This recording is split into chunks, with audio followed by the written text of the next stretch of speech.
Ce qui me retient à l'Antena, je ne vois pas ce qui peut me pousser à quitter Antena, peut-être.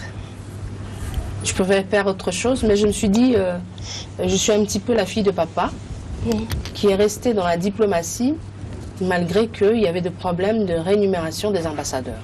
Et il est resté là-bas, même à l'extérieur, sans salaire, mais il s'est débrouillé pour que nous puissions quand même vivre décemment, nous qui étions à Bruxelles. Et je me dis qu'il a servi son pays, qu'on le veuille ou pas, par sa manière, de sa manière, et que le fait de quitter un endroit à aller à un autre, je me dis que j'ai beaucoup à donner à Antena, et puis Antena aussi a beaucoup à me donner, parce que je sens qu'il y a une vibration. Et ce qui me retient le plus, c'est l'organisation au sein d'Antena, parce qu'il y a des piliers qui ont fait Antena ce qu'est Antena aujourd'hui, et le DG qui est M. Omri Merson, qui est jeune, nous a toujours dit que lorsqu'il était enfant et qu'il regardait beaucoup plus jeune et qu'il regardait Antena, il s'est toujours demandé comment ça fonctionnait. Aujourd'hui, il est propriétaire et il s'est dit aussi, et ce qu'il nous a dit, c'est que c'est nous qui avons tenu Antena. Et quitter Antena à cette époque-ci, ce serait vraiment comme un travail bâclé. Donc je n'aurais pas vécu le Antena sur satellite, par exemple.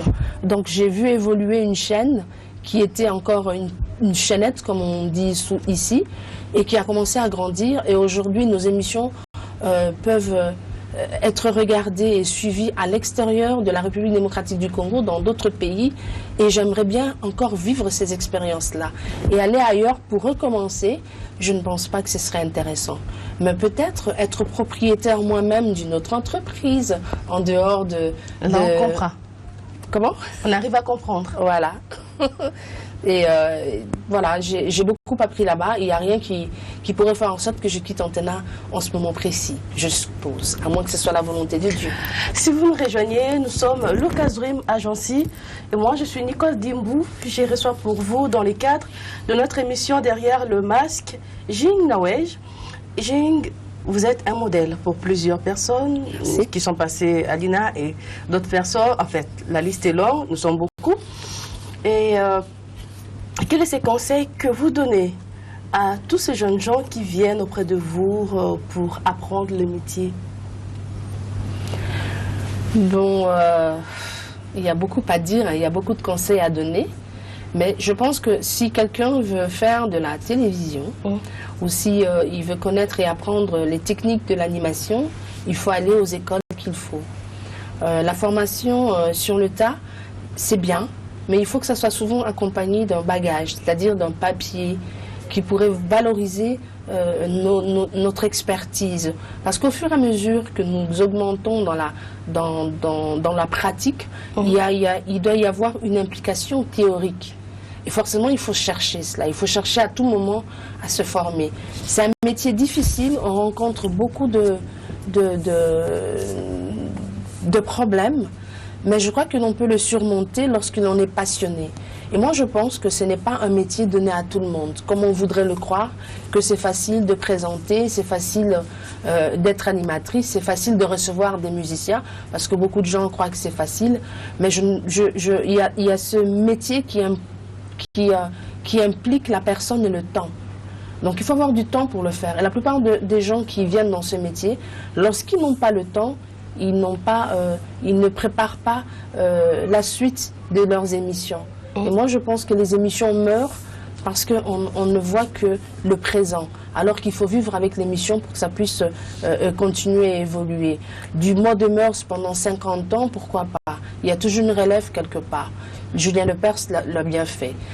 Nagui, Taratata, ça existe. Le JT aujourd'hui continue à exister. Et je demande aussi à toutes les personnes qui veulent connaître ces métiers à fond, il faut l'étudier, il faut l'aimer, il faut vivre cela avec passion et surtout de la discipline et de la maîtrise. Il ne suffit pas de bien parler le français, il ne suffit pas de bien faire rire les gens à la télévision, d'agrémenter une soirée ou de filmer n'importe comment des mariages pour se permettre de dire que non. Je vais trop loin. Pour se permettre de dire que non, j'ai envie de travailler dans une chaîne de télévision ou dans une agence comme l'agence Luca ici. Moi, je crois qu'il faut plus que ça. Il faut de la passion, il faut de la maîtrise et se donner le temps de vraiment découvrir ce métier. C'est un métier difficile, il faut l'aimer comme c'est. Il y a des hauts et des bas, il faut supporter, il ne faut pas lâcher. Il y a des encouragements qui viennent de part et d'autre. C'est un métier non de riches. Ici, dans notre pays, ça peut être un métier de riche, peut-être à l'extérieur. Le jour où on aura à checker un petit peu l'audimat et que ce soit bien rémunéré par d'autres patrons de chaîne, je crois que ça ira. Pour le moment, on est comme on est, il faut accepter, mais surtout, il faut de la maîtrise et de la connaissance pour bien travailler.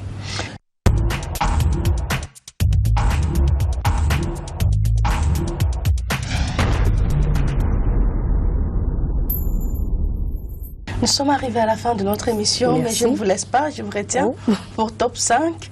Alors, je vous pose 5 questions. Et vous allez me répondre par vrai ou faux. Si vous pensez que la question ne vous intéresse pas ou vous ne pouvez pas répondre à cette question, vous direz je passe et je vais prendre la question suivante. Et après, vous aurez le temps d'argumenter vos réponses.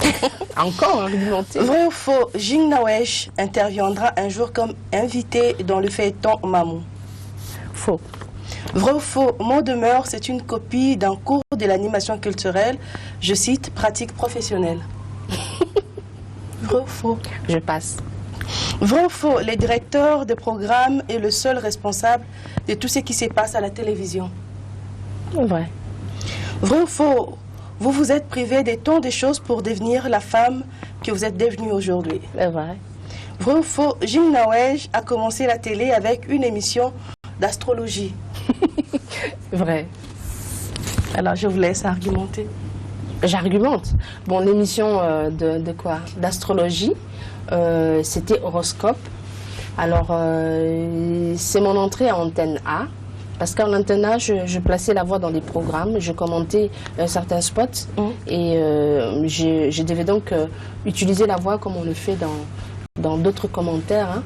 Et j'avais pour vocation de le faire en Antenne A et j'étais très bien payée à l'époque, rien que pour ça. Alors ça faisait, quand j'imite, les gens me disent c'était pas vrai, mais c'est moi, hein. C'était bonjour et bienvenue sur Antenne A, votre chaîne de référence. De suite, des dessins animés pour nos petits. Donc c'était un petit peu ça. Et Madame Sylvie Ferlet m'a demandé est-ce que tu peux faire quelque chose de 10 minutes? Et c'est ainsi que j'avais fait cette émission horoscope. C'est quoi votre secret pour améliorer votre diction?